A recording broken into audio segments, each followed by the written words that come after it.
Welcome back to another episode of Career Chronicles, where we give you expert advice from industry trailblazers and profile local figures that are making an impact in society. My name is Elliot Ipinge, and stay tuned for the first segment of the show.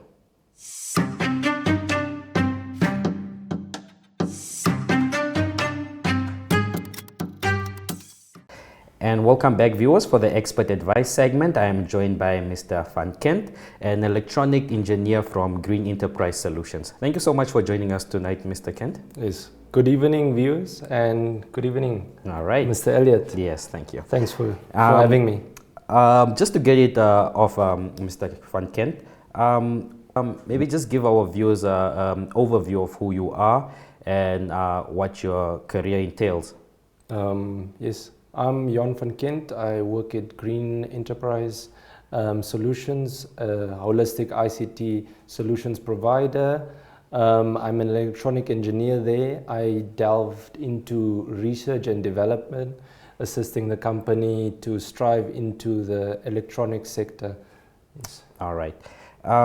What motivated you to pursue a career in electronic engineering? We often have this perception that engineering in general is really a hard career path. So what motivated you to really study electronic engineering? So what motivated me, I would have to say, is my dad gave me a boot in the right direction, which was not to go down the path of just doing computer science, however, to look more of the world behind behind what's computers, how to build the things, from the ground up. And at first it was a bit challenging, but I sort of grew into the role, and then I really enjoy it, especially creating things, making things. It's a world of opportunities out there. Yeah. And given your position currently as an electronic engineering at Green Enterprise, can you just give us a brief overview of what your responsibilities entails? How does a day look like in the office for electronic engineer? So in short, hectic, but yes, you meet clients, you work on design documents, you have to figure out solutions to very challenging problems. Yeah, that's it for the day. Right. It's quite challenging. The typical 40-hour day kind of schedule is not a strange. Yes. All right. And in terms of education and training, what kind of courses did you take to really reach this level and become a certified electronic engineer? So regarding that question, I would say there's obviously your regular tertiary education streams that you should follow. However, certifications is quite important, as you would find that, especially here at Green, we do a lot of tender business, and I would strongly advise that you should step up your certification game, as that is quite important. Companies, people out there, they're looking for experience, they're looking for people that can obviously do the job. Yeah. Yes. All right. As we touched on, that there is this perception that engineering is hard, they say. I just want to find out from you, what were the major challenges you really encountered as far as your tertiary years studying electronic engineering up to date as a certified electronic engineer? What are the challenges that you still face? So just in brief, I'd say Namibia feels like an island at times when you think about electronics. Yes, we have electronics, but if you think on a broader scale, the world out there is quite vast, and the gap to fill in reaching, say now your Chinas, your whatever, it's quite massive, and to get people hooked, to get that passion across is quite challenging, as it's not everybody's forte, I'd say, but it's a massive gap. So what I'd like to say is just that I hope this inspires some young engineers out there to help Namibia, grow, and as our excellent lady said, we need to grow this country and fill those gaps. Yeah. And in terms of your career currently as an electronic engineer at Green Enterprise, what has been one of the standout projects that you can really reflect on and be like, you're really proud of this?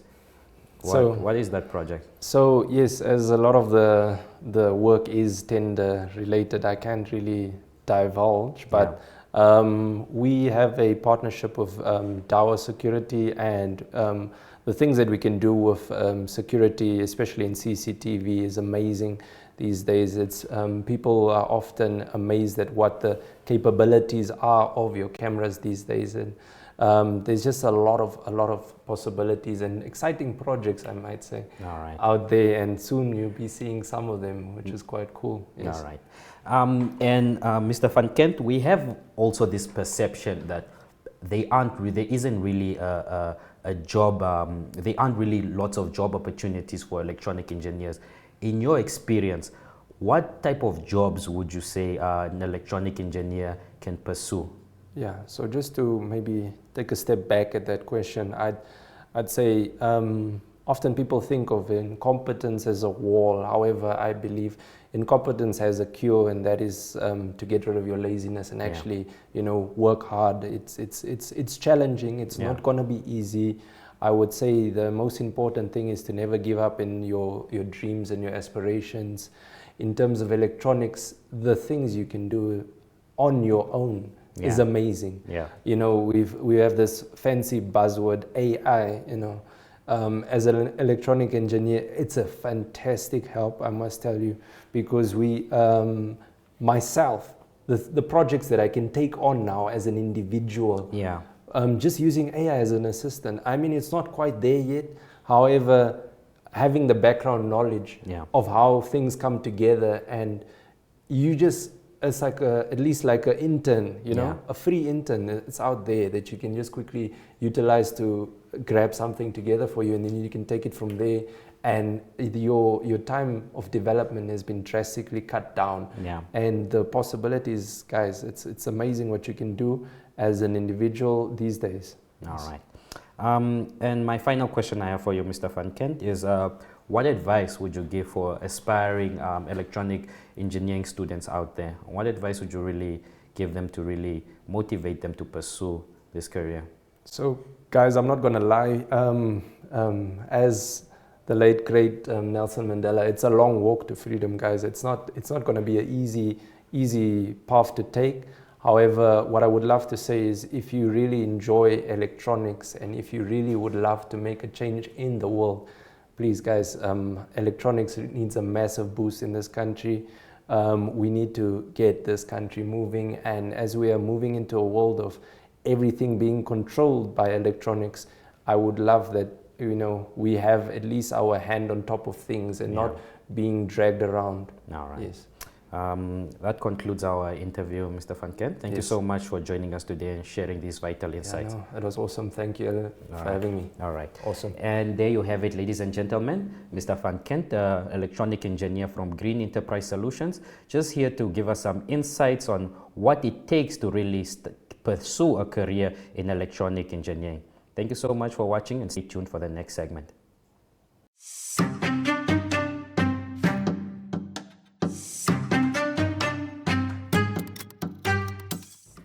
Welcome back, viewers, for the Spotlight segment. I'm joined by Mr. Pombili Martin, an award-winning content creator.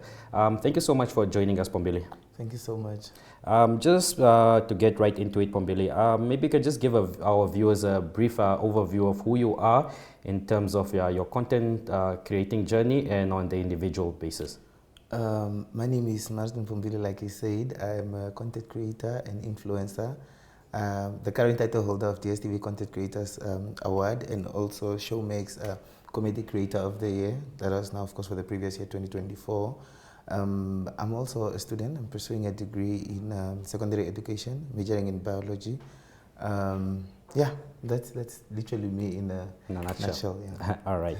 Pombili, I just want to find out from you, what inspired you to really pursue a career in content creation? Or did it start off kind of as a hobby for you, or how did you really end up in this journey? I think for me, I've always been inspired by storytelling Yeah. and storytellers as well. Yeah. And I feel content, whether it's written, spoken, or in a visual context, like it has always fascinated me Yeah. how people tell their story. So I decided that, I think for me, that inspired me to start creating content and engaging with people, like communicating to the people, and then create a topic Yeah. around using the community Yeah. to bring along the topic that I would want to To put out there. in a form of content. Yeah. All right. And in terms of your content creation, you are known for your funny content, I would put it that way. But your content is also caught the eyes of corporates who work with you to really promote products and brands and all of these types. How do you balance the two, creating funny content while still making it relevant? Okay. Number one, first thing I would say is authenticity to one's craft. Yeah. Because then with content engagement, you need to study your target audience. Yeah. You also do not really want to make it too corporate. You also want to stay true to who you are. Yeah. And to what the people have actually loved you on, which is your humor. Yeah. So I have learned to balance, to balance and also just have humor infused content that does not only make people laugh, but then also now create space for that corporate to push whatever they want to push with me. Yeah. All right. What has been your biggest challenge thus far in terms of your content creation journey? How did you really also really professionalize your brand and for corporates to start taking you serious? I believe you are really at that point where corporates will come looking for you. You don't have to pitch to them anymore. So how did you reach this level, and what were the main obstacles in getting there? I think for me, the main obstacles or things that I faced is the evolution in trends. Yeah. Like things keep changing. Yeah. You can literally go to bed today and tomorrow when you wake up, there's a new Martin Pombili in the game. Yeah. So I would say for me, it has always been consistency and also staying true to my brand. One thing I always say is corporates love where there is no controversy. Yeah. And controversy only comes in when you start making a joke of your brand also. Yeah. So when you are authentic and true to your brand, the brand will reward you, because talent alone doesn't get you anywhere, but then it's discipline and hard work that also puts your work out there. So yeah, staying out of controversy and being in your own line, create your own voice. For me, that works for me best. All right. Yeah. And touching on your content creation journey, what has been a major milestone in terms of perhaps working with a brand or collaborations that really stood out for you and you really saw that, wow, I can really make an income from this? To be honest, for me, that would have been the campaign that I had with Coca-Cola. Because I grew up watching ads on TV, but I never thought some village boy like me would end up on a Coca-Cola campaign or my previous collaboration that was with KFC. For me, such moments are still so unreal. Like I still can't believe I was really, really working with such prestigious brands that I've looked up to and used most of their products growing up. Okay. Yeah. And in terms of monetization or rather, let me say, getting an income from your content creation, what advice would you give to aspiring content creators to really start making corporates realize that their influence can really reach numbers? What advice would you have for them? Number one is consistency. You need to be very, very, very, very consistent in whatever you do. Respect your brand, then it will provide bread for you. That's all I would say. And the second thing would be just be unique. Be unique and be authentically you. Your right target audience will locate you. Your right market will always locate you when you are within your niche. So yeah, all right. I think for me that's it. Okay. And what next for you, Pombili, in terms of can we expect any major collaborations? What's next for you? Definitely. Not only one major collaboration, but tons of collaborations are to come. I also, like right now, what I'm busy working on is working on a TV show that I'll be launching soon. All right. Yeah, different TV shows actually. One being for it's centered and based around education, career choices for the youth. And yeah, something for the lovers of entertainment industry. Ah. So yeah, I'm working on multiple projects that I'm quite excited to and can't wait to share with everybody. All right. Yeah. That concludes our interview, Pombili. Thank you so much for coming on our show and really sharing your valuable insights to the aspiring content creators out there. Thank you so much for having me. All right. And there you have it, viewers. Pombili Martin giving us some insights on what it takes to pursue a career as a professional content creator. Stay tuned for the next segment of the show.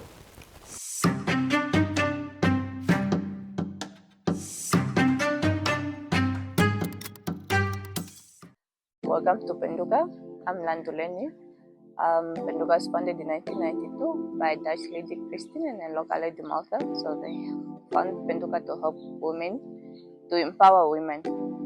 So we have two departments, hospitality and production. Hospitality offer accommodation and restaurant. Production offer product, handcraft product. So let me give you a tour.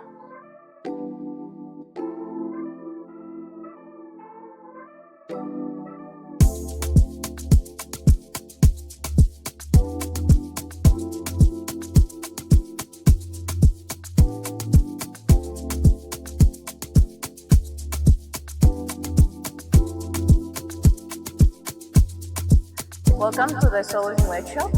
So this is where the sewing takes place. Basically, this women, they finalize the product. So these ladies, they are doing a client order. They are doing 2,000 bags. And the rest, they are doing the shop order.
So these women here, they are sorting out fabric.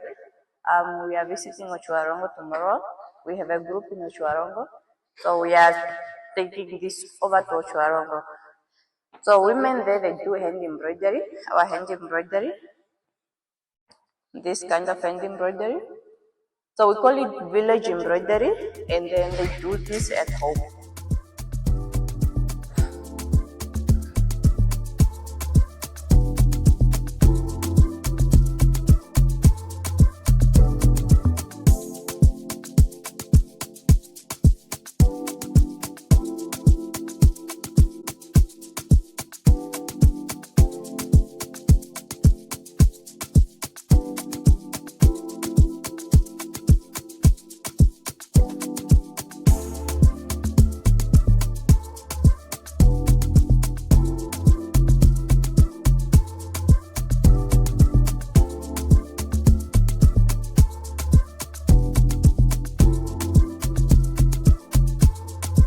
So every product that we make here, we sell it here. This is our shop. So we make products like cushion covers, aprons, tablecloths, placemats, and whatnot.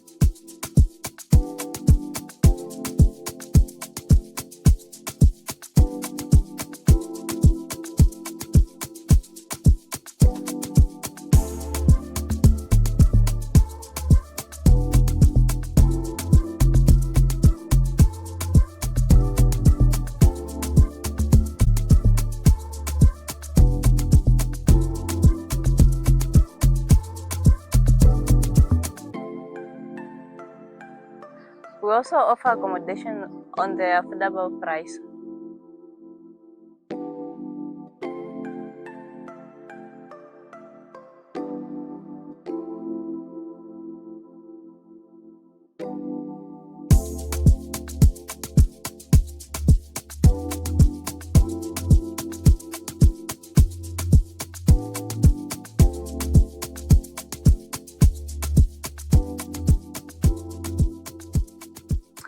On hospitality, we also have a bar. You can come have fun this side.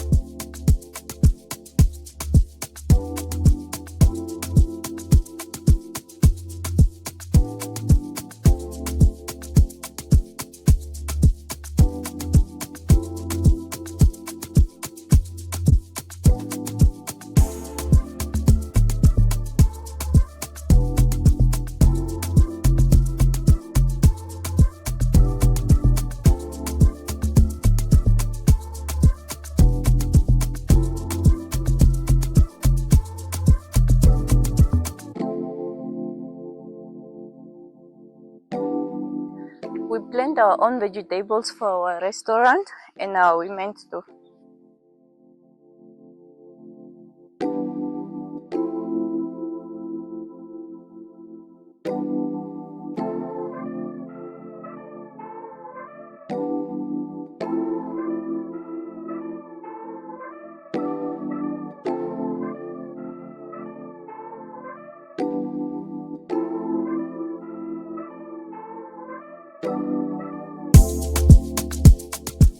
Thank you very much for coming to Penduka. I hope to see you all soon. My name is Kauna Elizabeth Muvengi. I'm working as a director at Penduka Trust. So I just want to talk about what Penduka is all about. Penduka means wake up, and the aim of Penduka is really to empower women in Namibia and also just to make sure that they are self-sustained in terms of bringing bread onto the table. We work with craft, and then the project itself, it was founded in 1992, and by the two women I think you have already have been explained when you were doing a tour. So currently what we are having, we have got about 22 full-time employed. We've got quite a few that are piecework payment, both on the machinery and also on the cloth itself, where they do stories for themselves. And then the other part of Penduka that we have two departments that we have on site, which is hospitality and production. Hospitality deal with accommodation, and then the conference, the ground itself, also hosting the party on the ground when you have got an event, so you can organize it with us at a very beautiful venue that we have. On the production side, we have got different division where we have got batik, and then we have got the embroidery, we have got the sewing, grass recycling. Unfortunately, pottery has closed down, but we have got a plan for it to just start working on it. So the other part that we would talk about specifically for the restaurant, one can also book with us to just say, I would like to have lunch, I would like to have breakfast and dinner. So we can also give that option. So at your own request also, you can do it in advance, or you can just walk in and come and have a very beautiful view with us. Thank you.